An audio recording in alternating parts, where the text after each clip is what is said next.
With so much going on in the world today, this may sound like an esoteric topic. What does it have to do with what's going on, with executive orders coming out of Washington, with a war in the Middle East and Ukraine, with the challenges that we have on so many different levels? So why are we suddenly talking about heaven on earth? Where is God's home? Well, let me tell you its relevance. You know, one of the big philosophical, theological, I would say even psychological and even scientific quandaries has always been the search for unity, of integration, singularity. And in many ways it came down to what we call today energy and matter. When Einstein wrote that most famous equation, E equals mc squared, that energy and matter are truly one and the same. Everything matter is really energy, and energy can be turned into matter. That was a revolution. But the truth is, the mystics always knew that that was not just a possibility, but that was reality. You know, just a simple example. You take a cup of water. You heat the water, it becomes gas. You freeze it, it becomes ice. If you saw ice, liquid, gas, you wouldn't know, unless you knew otherwise, you wouldn't know that the same entity, just three different forms of it. You put a piece of wood in a fireplace. The wood suddenly becomes fuel. If you just saw the wood and never tried it, you wouldn't know that. So the truth is that all of existence is really, on the surface level, looks one way, but beneath the surface, when you get into the elementary level, the molecular, the atomic and subatomic, something else all entirely. But the truth is they're all part of one dimension. Are you a body or a soul? Now, on a theological level, the question has always been that we live in a material world. That's very clear. And we have material needs to eat, to drink, to sleep, relationships. We have all kinds of material needs that we have. I'm not even getting into excess, luxuries. And then there's also the transcendent part of us. Transcendent part of us is far different, more sublime. And we've always had the dilemma, can ever the twain meet? Can East meet West, as Kipling put it? Because they seem to be antithetical to each other. When you're immersed in your material needs, you're often not in a transcendent place. When you're in a transcendent place, you usually need to quiet down the outside noises. Some people go live an ascetic lifestyle. It's the only way they feel they can find deeper harmony. So which one is it? You know, there was always a time where spiritual people, free spirits, some way were disconnected from, the mystics were disconnected from the grounded rush hour of a merry-go-round and roller coaster of our lives. They wanted to be they wanted seclusion, to meditate, silence, and so on. So this question is not just a theoretical one, it's a very practical one, because we do live in a materialistic world where there's a lot of competition and a lot of corruption, for that matter, and with everything that comes with that. And yet there is something inside each of us, what the Bible calls a kol d'mama daka, a very subtle, quiet voice. It's that voice that you feel that inner peace at times. And can these two worlds meet? So many of us compartmentalize. That's our solution. All week long I'm working. I'll dedicate a weekend with my loved ones. I'll read a book, listen to music. We find ways to compartmentalize. But compartmentalization ultimately defies the very basis of what really gives us true peace and harmony, and that is integration, unity. So which one is it? Do you opt for a more spiritual life and give up some of your material dreams, or the other way around? Now, this is all based on the premise that they are antithetical. Comes another approach that says, no, they're not. Because there's a third world. It's not just matter or spirit, matter and energy. There's a world that is neither matter nor energy. beyond both. And therefore they can both be integrated. That means there's a way to spiritualize the material. When we discovered about energy and matter, it wasn't a battle between matter and energy. It was discovering the energy within matter. And how do you harness the tremendous power, nuclear power, atomic power, that lies even in the fiber, even in the thread, even in one hair follicle. And the same thing is on a spiritual level. It's another way of looking at things. It's not that the only way to find nirvana is through escape. It's within existence, but you need to be focused. You need to realize what's the means and what's the end. Because in truth, every piece of existence, every fiber of existence, every detail of existence carries potent, tremendous spiritual opportunity. The mystics call it the spiritual sparks that are scattered all over the world. The example I would give is, think of a book, a grand, classic, tremendous book, the book of life. It's a narrative, it's complex, many details, intricacies, nuances. Then someone takes the book and tears it up and scatters the little pieces all over the earth. And they say, your job is to come collect, gather, and reconnect these fragments into the narrative once again. Or think of a musical composition, beautiful composition, and someone takes all the musical notes or the however you define it, and again scatters it. Your job is to come back and rebuild, recreate that music. That is a way of understanding what we call tikkun olam, tikkun. The word of tikkun means to repair.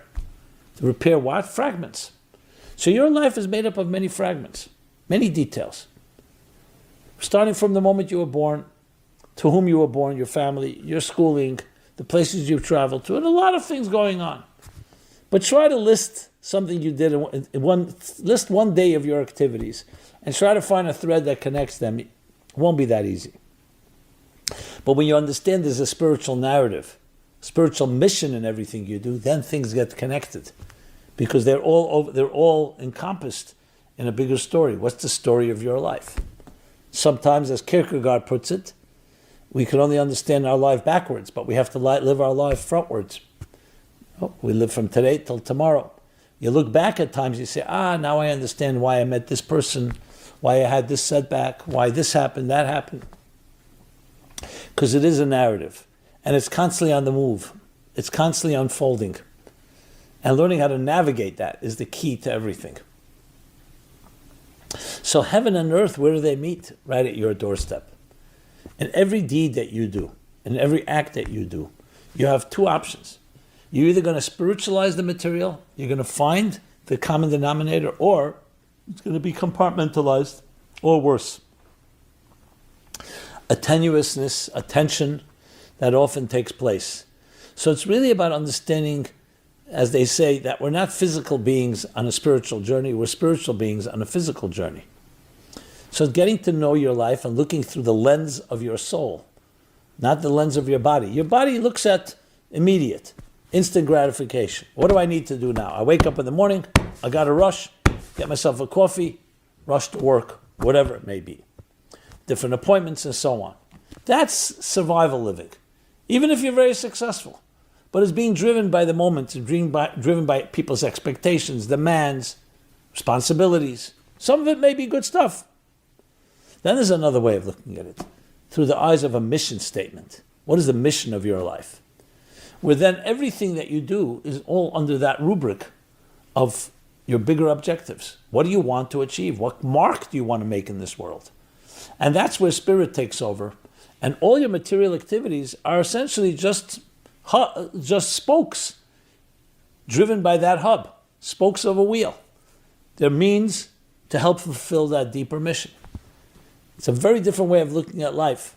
And that's indeed why the mystics put it this way. They say, yes, heaven on earth. So where does God find his home? In this world, in this material world. You would think God belongs in the spiritual realms, because that seems to be much more conducive. But indeed we're told no. Is because the highest level is not spirit nor matter. It's something beyond both. And that's the place that you can join them both. There's a fascinating statement by one of the great mystics. His name was Ibn Gabbai, Rabbi Meir Ibn Gabbai, in a book called the Sacred Service, Avodat HaKodesh. He says, just as God has the power to create the infinite, he has the power to create the finite. Because if you don't say that, that itself makes him finite. So there's basically two tracks. The track of the infinite. What William Blake says, that when you cleanse the doors of perception, you're left with everything the way it is, infinite. And then there's the finite world, those doors of perception. And man, time immemorial, has been trying to find a way to bridge the two. It's not that simple. Jim Morrison of the Doors, named after Blake's poem, couldn't handle it, and he blew his mind. As did Jimi Hendrix, as did Janis Joplin, as did others, due to their deep spirituality, their deep aspirations. They couldn't ground it, like a flame, and there was no wick to hold it down. Others vie for material life, and either give up on their free spirit, or they don't even allow it out in the first place, or they just ignore it. The challenge, can you bring the two, the intensity and passion of the energy of a free spirit, while also grounded and harnessed in this material world? When you realize that material world itself is not at war and is not a contradiction, it contains potent energy waiting to be released. Take money. Money is maybe one of the biggest symbols of materialistic ego, power, control. But money is also tremendous energy. If you channel it and you use it, you can build beautiful things. That's the power of charity.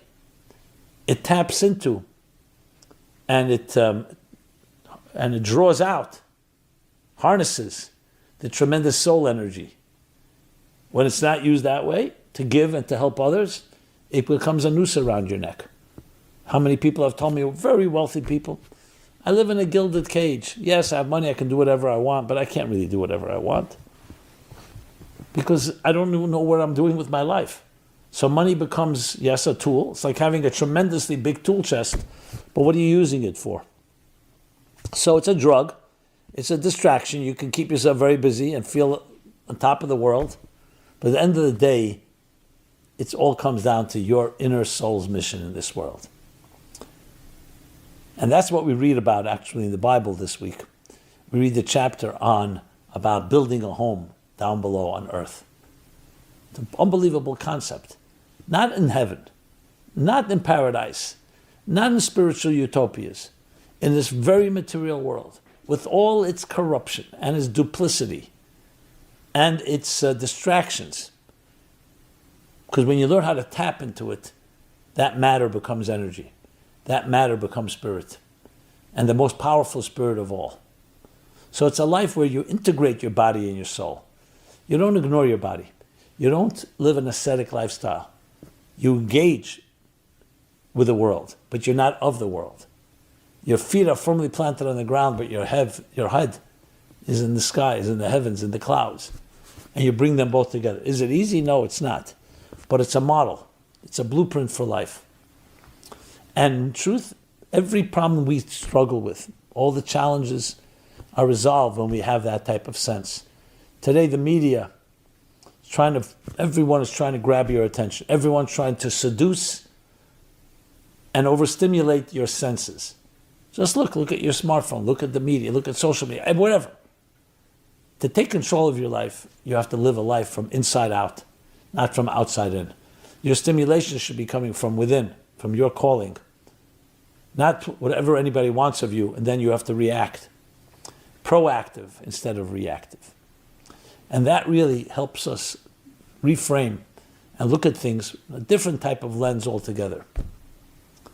And we then indeed can build from our very material world the most spiritual, powerful energy, spiritual, powerful home. And that's how we have to look at it.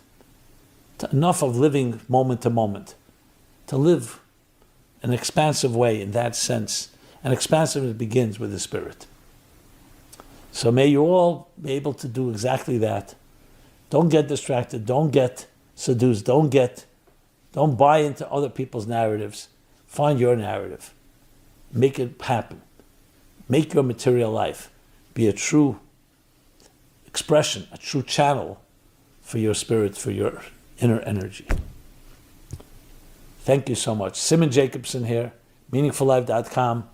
Please subscribe to our offerings, to our growing YouTube channel. Please share. I'd love to hear your feedback, your thoughts, your comments. Be blessed and be well. Thank you.